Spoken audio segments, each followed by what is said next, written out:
Hey guys, Lord Naren White here, the Holy Ghost, the one true God. Back with you with the next video in my series reading Dracula by Bram Stoker. Without further ado, returning to Dracula as read by Lord Naren White. He had evidently forgotten all about the dark stranger. As in his illness, he had forgotten all that this episode had reminded him of. I don't like this lapsing into forgetfulness. It may make or continue some injury to the brain. I must not ask him, for fear I shall do more harm than good. But I must somehow learn the facts of his journey abroad. The time is come, I fear, when I must open the parcel and know what is written. Oh, Jonathan, you will, I know, forgive me if I do wrong, but it is for your own dear sake. Later. A sad homecoming in every way. The house empty of the dear soul who was so good to us. Jonathan still pale and dizzy under a slight relapse of his malady. And now a telegram from Van Helsing, whoever he may be. You will be grieved to hear that Mrs. Westenra died 5 days ago, and that Lucy died the day before yesterday. They were both buried today. Oh, what a wealth of sorrow in a few words. Poor Mrs. Westenra, poor Lucy, gone, gone, never to return to us. And poor Arthur, to have lost such a sweetness out of his life. God help us all to bear our troubles. Dr. Seward's diary continued. 22 September. It is all over. Arthur has gone back to Ring and has taken Quincy Morris with him. What a fine fellow is Quincy. I believe in my heart of hearts that he suffered as much about Lucy's death as any of us. But he bore himself through it like a moral Viking. If America can go on breeding men like that, she will have a power in the world indeed. Van Helsing is lying down and having a rest preparatory to his journey. He goes to Amsterdam tonight, but he says he returns tomorrow night, that he only wants to make some arrangements which can only be made personally. He is to stop with me then, if he can. He says he has some work to do in London which may take him some time. Poor old fellow. I fear that the strain of the past week has broken down even his iron strength. All the time of the burial he was, I could see, putting some terrible restraint on himself.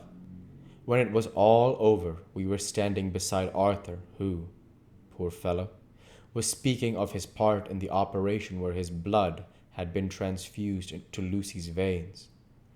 I could see Van Helsing's face grow white and purple by turns. Arthur was saying that he felt since then as if they two had been really married, and that she was his wife in the sight of God. None of us said a word of the other operations, and none of us ever shall. Arthur and Quincy went away together to the station, and Van Helsing and I came on here. The moment we were alone in the carriage, he gave way to a regular fit of hysterics. He has denied to me since that it was hysterics, and insisted that it was only his sense of humor asserting itself under very terrible conditions. He laughed till he cried, and I had to draw down the blinds lest anyone should see us and misjudge. And then he cried till he laughed again, and laughed and cried together, just as a woman does. I tried to be stern with him, as one is to a woman under the circumstances, but it had no effect. Men and women are so different in manifestations of nervous strength or weakness. Then, when his face grew grave and stern again, I asked him, why his mirth, and why at such a time? His reply was in a way characteristic of him, for it was logical and forceful and mysterious. He said, "Ah, you don't comprehend, friend John. Do not even think that I am sad, though I laugh. See, I have cried even when the laugh did choke me. But no more think just that I am all but no more think that I am all sorry when I cry. For the laugh he come just the same. Keep it always with you, that laughter who knock at your door and say, "May I come in?" It's not a true laughter, it's not true laughter. No, he is king. And he come and how he like. He ask no person. He choose no time of suitability. He say, "I am here." Behold, in example, I grieve my heart out for that so sweet young girl. I give my blood for her. Though I am old and worn, I give my time, my skill, my sleep. I let my other sufferers want that she may have all. And yet I can laugh at her very grave, laugh when the clay from the spade of the sexton drop upon her coffin, and say thud thud to my heart, till it send back the blood from my cheek. My heart bleed for that poor boy, that dear boy, so of the age of mine own boy, had I been so blessed that he live, and with his hair and eyes the same. There. Now you there. You now there. You know now why I love him so. And yet, when he say things that touch my husband heart to the quick, and make my father heart yearn to him as to no other man, not even you, friend John, for we are more level in experiences than father and son. Yet even at such a moment, king laugh. He come to me, and shout and bellow in my ear, here I am, till the blood come dance back, and bring out of sunshine that he carry with him to my cheek. O friend John, it is a strange world, a sad world, a world full of miseries and woes and troubles, and yet when King Laugh come, he make them all dance to the tune he play, bleeding hearts, and dry bones of the churchyard, and tears that burn as they fall, all dance together to the music that he make with the smileless mouth of him. And believe, friend John, that he is good to come, and kind. Ah, we men and women are like ropes drawn tight with strain that pull us different ways. Then tears come, and like the rain on the ropes, they brace us up, until perhaps the strain become too great, and we break. But King Laugh, he come like the sunshine, and he ease off the strain again, and we bear to go on with our labor, what it may be. I did not like to wound him by pretending not to see his idea. But as I did not yet understand the cause of his laughter, I asked him.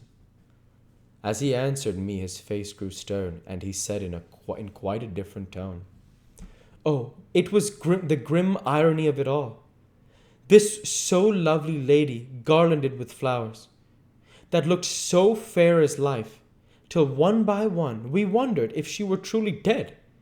She laid in that so fine marble house in that lonely churchyard, where rest so many of her kin, laid there with the mother who loved her, and whom she loved, and that sacred bell going toll, toll, toll, so sad and slow, and those holy men, with the white garments of the angel, pretending to read books, and yet all the time their eyes never on the page, and all of us with the bowed head.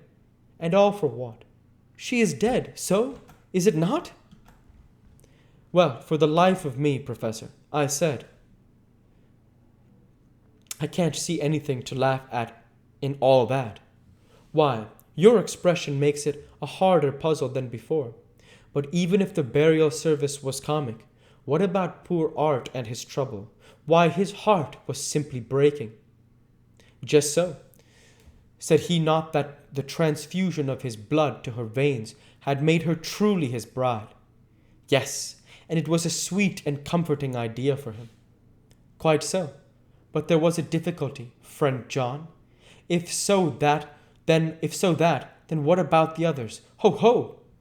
Then this so sweet maid is a polyandrist, and me, with my poor wife dead to me, but alive by church's law, though no wits, all gone. Even I, who am faithful husband to this now no wife, am bigamist." "I don't see where the joke comes in there either," I said, and I did not feel particularly blessed with him for saying such things. He laid his hand on my arm and said, "Friend John, forgive me if I pain. I showed not my feeling to others when it would wound, but only to you, my old friend, whom I can trust." We'll go ahead and stop there for this week. As usual, I want to say thank you for watching, and I hope you enjoyed. Please like, comment, and subscribe, as it greatly helps the channel. Light be with you all. Take care, and thanks again.